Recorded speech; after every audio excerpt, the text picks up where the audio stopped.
ஆலயம் செல்வர் சேனல் சார்பாக அனைவருக்கும் வணக்கம்.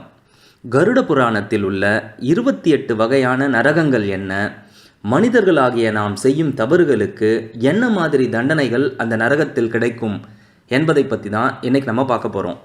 கருட புராணம் 18 இந்து சமய புராணங்களில் ஒன்றாகும். வைணவ புராணமான இதில் விஷ்ணுவும் கருடனும் உரையாடுவது போன்று அமைந்தது தான் இந்த புராணம். மரணத்திற்கு பின்னுள்ள வாழ்க்கை, ஈமச்சடங்குகள் மற்றும் மறுபிறவி போன்றவைகளை பற்றி இதன் 2ஆம் பகுதி விளக்குகிறது. இப்புராணத்தில் வானியல், மருத்துவம், இலக்கணம், நவரத்தின கட்டமைப்பு மற்றும் பண்புகள் பற்றி விவாதிக்கிறது. மொத்தம் 19,000 செய்யுட்கள் கொண்டது தான் கருட புராணம். கருட புராணம் நரகங்கள் 4 லட்சங்கள் என்றும் அவற்றில் மிக முக்கியமானவை 28 அப்படின்னும் சொல்லுது. இந்த பதிவை முழுமையாய் பார்த்த பிறகு உங்களுக்கு இது போல் கருட புராணம் பற்றிய பதிவுகள் மேலும் வேணும்னா கமெண்ட்டில் எஸ்ன்னு டைப் செய்யுங்க. கருட புராணம் என்றவுடன் பொதுவாக எழும் சந்தேகம் என்னன்னு பார்த்தீங்கன்னா, இந்த புராணத்தை வீட்டில் படிக்கலாமா அப்படின்னு தான் அன்பர்கள் கேட்பாங்க. அதோட விளக்கத்தையும் நாங்கள் முடிவில் சொல்லியிருக்கோம். அதனால் இந்த பதிவை முழுமையாய் பார்த்து பயனடையுங்கள். மனிதன் நல்லொழுக்கத்துடன் வாழ வேண்டும் என்பதற்காக நம்முடைய சிந்தனைகள், செயலுக்கு பாவ புண்ணியங்கள் உருவாக்கப்பட்டுள்ளன. மனிதர்கள் செய்யும் பாவம் புண்ணியத்தை பொறுத்து அவர்களுக்கு தண்டனையோ வெகுமதியோ கிடைப்பதாக நம்பப்படுகிறது. சொர்க்கம், நரகம் இவற்றை பற்றிய கதைகள் நாம் நிறைய கேள்விப்பட்டிருப்போம். இதில் கருட புராணத்தில் சொர்க்க நரகத்தை பற்றி தெளிவாக குறிப்பிடப்பட்டுள்ளது. நன்மை செய்தவர்களுக்கு கிடைக்கும் சுகங்கள், தீமை செய்தவர்களுக்கு அவர்களுடைய பாவங்களுக்கு ஏற்றபடி 28 வகையான நரகங்களில் கொடுக்கப்படும் கொடுமையான தண்டனைகள் பற்றியும் விளக்கமாக சொல்லப்பட்டிருக்கிறது. பாவம் செய்தவர்களுக்கு கிடைக்கும் தண்டனைகள் பற்றி கருட புராணத்தில் சொல்லப்பட்டிருக்கும் முக்கியமான 28 தண்டனைகளை தான் இன்னைக்கு நம்ம பார்க்க போகிறோம். அதில் முதலாவது தாமிஸ்ரம். பிறருக்கு சொந்தமான பொருளை அபகரிப்பது குற்றம். பிறருக்கு சொந்தமான மற்றவர் மனைவியை விரும்புவதும் அபகரிப்பதும் ஒரு பாவச் செயல்தான். அதேபோல பிறரது குழந்தையை அபகரிப்பதும் மகா பாவமாகும். பிறரது பொருளை ஏமாற்றி அபகரிப்பது நமக்கு தீராத துன்பத்தை தரும். இதற்கு தண்டனையாக நரகத்தில் யம கிங்கரர்கள் முள்ளாலான கட்டைகளாலும் கதைகளாலும் நம்மை நைய புடைப்பார்கள். இந்த மாதிரியான ஒரு நரகம்தான் தாமிஸ்ரம். 2வது நரகம் என்னன்னு பார்த்தோன்னா அந்ததாமிஸ்ரம். கணவனும் மனைவியும் சேர்ந்து மனமொத்து வாழ்வது ரொம்பவே அவசியம். அதை விடுத்து ஒருவரை ஒருவர் ஏமாற்றுதல் தவறாகும். கணவன் மனைவியை வஞ்சித்தலும் மனைவி கணவனை வஞ்சித்தலும் மிகப்பெரிய பாவச் செயல்களாகும். இத்தகையவர்கள் நரகத்தில் உழன்று கண்கள் தெரியாத நிலையில் இருள் சூழ மூர்ச்சையாகி விழுந்து தவிக்க வேண்டியது வரும். அந்த மாதிரியான நரகம்தான் அந்ததாமிஸ்ரம்.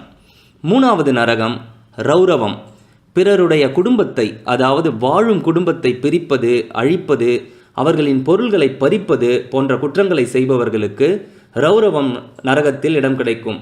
இதில் என்ன பண்ணுவாங்கன்னு பார்த்தீங்கன்னா, அந்த மாதிரி ஜீவன்களை யமகிங்கரர்கள் சூலத்தில் குத்தி துன்புறுத்துவார்கள். இது ஒரு கொடியதாக இருக்கும்.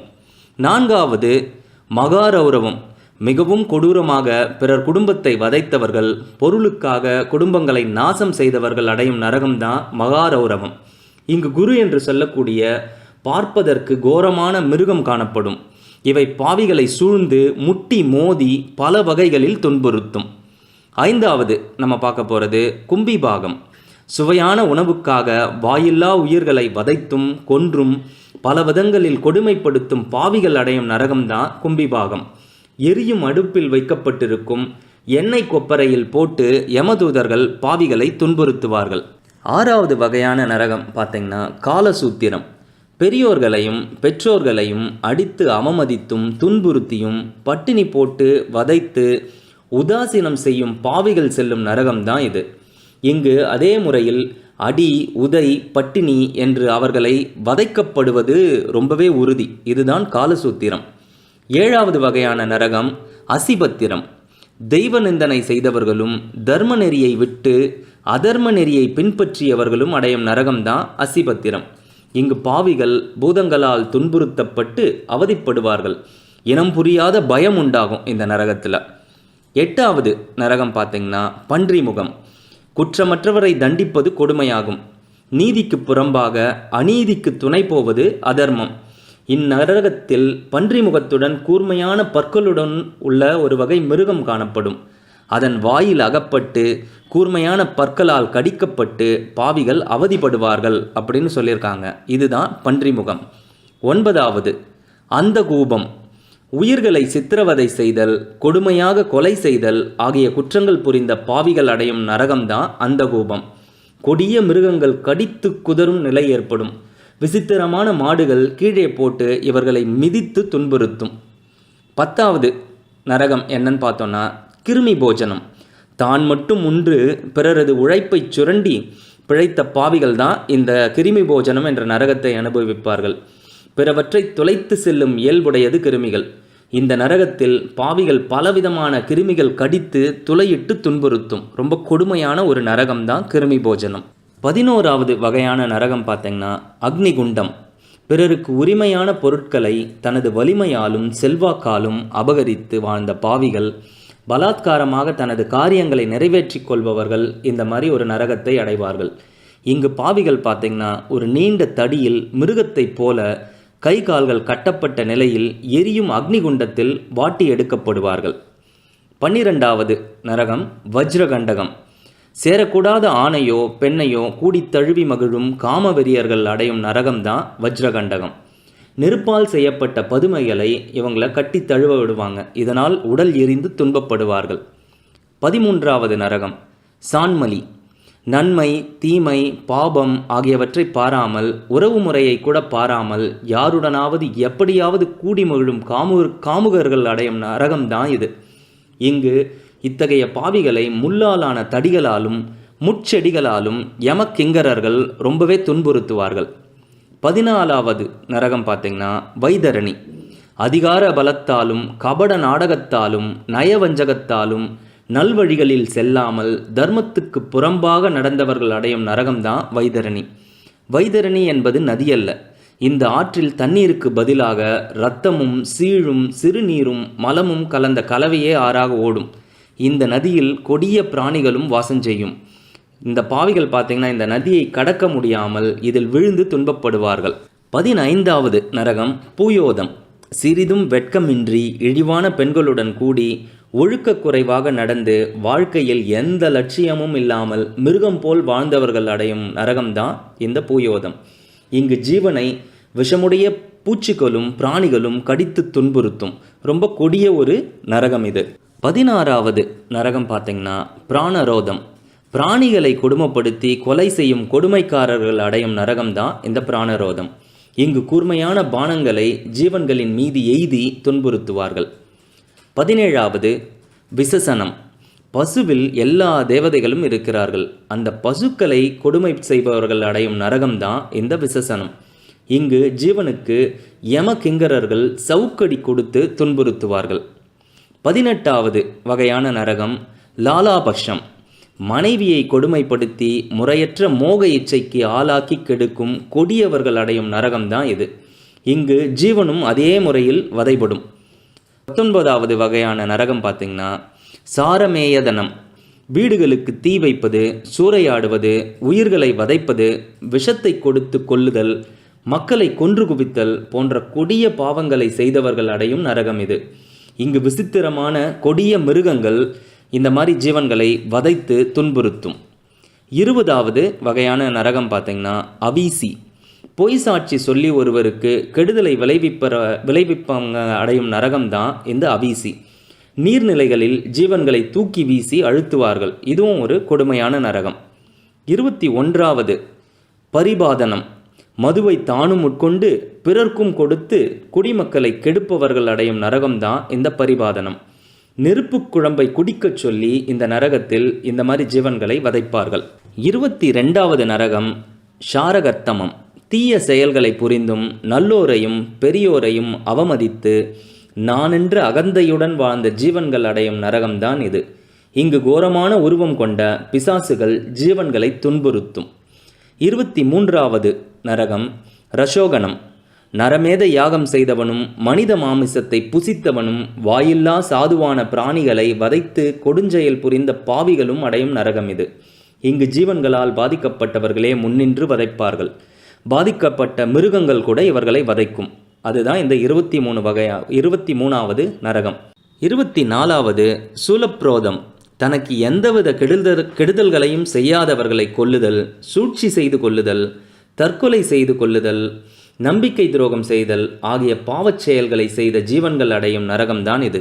இங்கு ஜீவன்களை கொடிய பறவைகள் குத்தி குத்தி குதறும். அதே போல சூலத்தாலும் இவர்களை குத்துவார்கள். 25வது குந்தசூகம். வாழ்க்கையில் பிறருக்கு நன்மை எதுவுமே செய்யாமல் தீமையே செய்து வந்த பாவிகள் அடையும் நரகம்தான் இது. இங்கு தேல் போன்ற கொடிய விஷமுள்ள பிராணிகள் இந்த மாதிரி ஜீவன்களை கொடுக்குகளால் கொட்டி துன்புறுத்தும். 26வது வகையான நரகம் என்னன்னு பார்த்தோன்னா வடாரோதம். பிராணிகளை கொடுமையாக வதைத்த பாவிகள் அடையும் நரகம் இதுதான். ஜீவன்களின் கைகளை கட்டி நெருப்பு வைத்து துன்புறுத்துவார்கள். 27 என்ன நரகம்னு பார்த்தோன்னா பர்யாவர்த்தனம்.